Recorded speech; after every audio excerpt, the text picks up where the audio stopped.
মাত্র ৫০-৬০ টাকা খরচ করে যদি বিড়ালকে ঘরে বসে ন্যাচারাল ভাবে ডিওয়ার্মিং করানো যায়, এর থেকে ভালো আর কি হতে পারে বলেন? আমার হাতে দেখতে পাচ্ছেন এগুলো হচ্ছে মিষ্টি কুমড়ার বীজ। ছোটবেলায় হয়তো আমরা অনেকেই মিষ্টি কুমড়ার বীজ ভেজে খেয়েছি। তো এটা কিন্তু ভাজতে হবে না, ধুতেও হবে না। আপনি বাজার থেকে এনে সরাসরি ব্লেন্ড করতে পারবেন।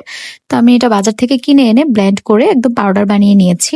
আপনার ঘরে যদি কোনো প্রেগন্যান্ট বিড়াল থাকে, তো ওই বিড়ালকে যদি আপনি ডিওয়ার্মিং করাতে চান, ওকে তো কোনো সাপ্লিমেন্ট বা ওষুধ দেয়া যাবে না। কারণ প্রেগন্যান্ট অবস্থায় কোনো ওষুধ দেয়া যায় না।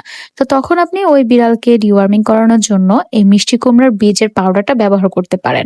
এই যে দেখা যাচ্ছে কি সুন্দর একদম গুঁড়ো পাউডারের মতো হয়ে গেছে। তো এটা আপনি চাইলে যেকোনো খাবারের সাথে মিক্স করে বিড়ালকে খাওয়াতে পারবেন। কোনো ওষুধের ঝামেলা করতে হবে না। ওই সময় ওষুধটা না দেয়াই ভালো। ভেটের পরামর্শ ছাড়া। তো আপনার বিড়াল যদি মাংস পছন্দ করে, মাছ পছন্দ করে, মানে যে খাবারটাও বেশি পছন্দ করে, ওটার সাথে মিক্স করে দিতে পারবেন। আর আমার বিড়ালও তো পাউচ খুবই পছন্দ করে, তাই আমি ওদেরকে এই পাউচের সাথেই মিক্স করে দেই। তো আমার মতো যারা চান যে বিড়ালকে ন্যাচারাল ভাবে ডিওয়ার্মিং করাতে, সাপ্লিমেন্ট না দিতে, তারা কিন্তু অবশ্যই এটা ব্যবহার করতে পারেন। তবে পরিমাণে কিন্তু অল্প দিতে হবে। আর এটা বিড়ালের জন্য কিন্তু স্বাস্থ্যের ক্ষেত্রেও সব দিক থেকেই খুবই উপকারী। কারণ এটা একটা ন্যাচারাল জিনিস।